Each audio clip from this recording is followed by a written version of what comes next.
Okay, Mike Finney here. Just going to go over a few more things about gear effect. I know you're probably gear effected out by now, but I thought I'd add a couple things. First, thanks to Adam Young for putting up his video earlier today. Great job. Sam Golden, Dave Tuttleman, and many others have put their videos and blog posts about gear effect out there, and I've learned from every single one of them. There was a small piece that I covered earlier with some words I wanted to cover maybe a little bit more graphically here to help your understanding of gear effect.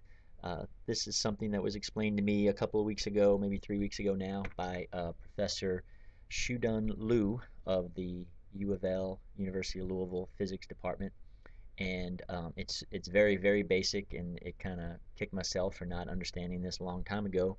But that kind of shows you how basic this stuff is when a really smart guy explains it to you in simple terms, and even guys like me can understand them, and then maybe you guys can understand them even better too. So anyway, we've got a blue driver head. We're looking down that we're going to be covering horizontal gear effect right now.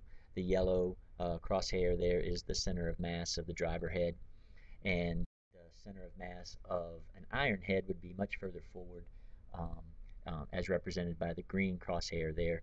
So if you can imagine, slicing off most of that blue driver head and making it into an iron head, that's where the center of mass would be for the iron head.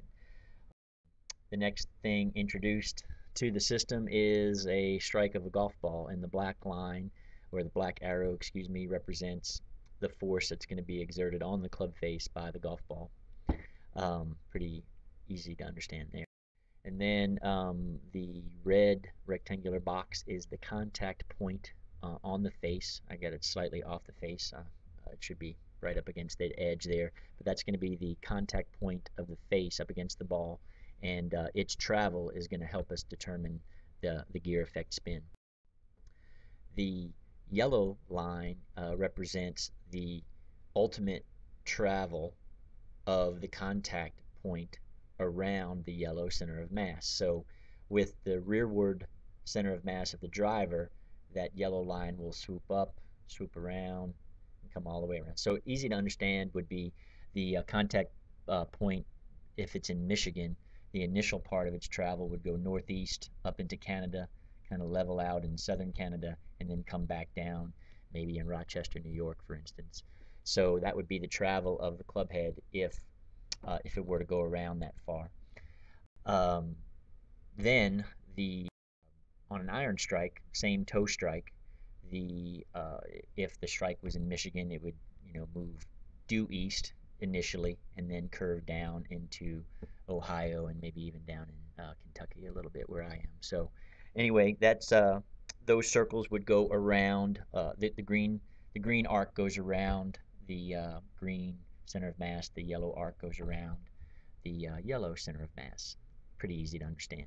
Well, here's where it gets, at least this is where it got cleared up for me. Dr. Liu explained, and this is a close-up, the contact point is still the rectangle box there.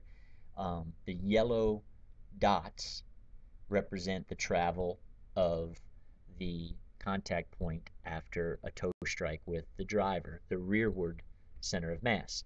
The first 1, 2, 3, maybe 4 dots are going to be involved in the contact point will travel 4 dots, I'm just guessing, about that, until the ball blasts off. So then when the ball's gone, we can't input anything more into it. So just forget dots 5, 6, 7 all the way to the end. We're just worried about dots 1, 2, 3, and 4. And if you can look, obviously, if you look at them, they're going northeast. They're going up and to the right. That is the tangential component of the force that imparts the draw spin on a toe strike. So if you were to hold a golf ball where that red box is, and then you put your finger on the edge of the ball, and you moved your finger right up those 4 dots, you would impart draw spin.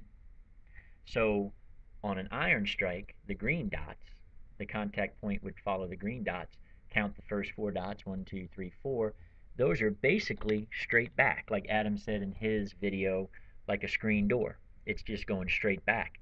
Those 4 dots are basically normal to the direction of force. And I forgot to put the black arrow on the other side of that red box, but you can imagine that red arrow coming in. It would be, or excuse me, black arrow would be coming right through the box, right through those first four dots. And then that's all it knows. The next five, five, six, seven, eight dots in green, they're tailing off, and those are tangential to the line of force, but the ball's already gone, so it doesn't really matter what those next dots do. So the driver dots are up, northeast. The green dots due east, and that's why you get gear effect draw spin with the driver contact, and little to no gear effect.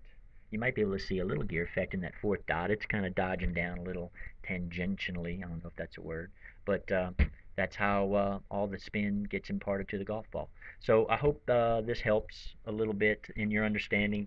I know I didn't understand it 4 weeks ago, and now that I look at it, it's like, how did I miss that? And Dave Tuttleman had some. Dave probably had the best video out there on gear effect and blog post, and his arrows were great. And now that I look at them, yeah, they make sense, but it didn't tell me the entire picture until Dr. Lou at Louisville did it for me. So I hope this helps me as much as I got help from him, or excuse me, I hope it helps you as much as it helped me understand gear effect, and maybe you can explain it to an inquisitive student or a fellow teacher down the road. Thanks a lot. See you. Bye.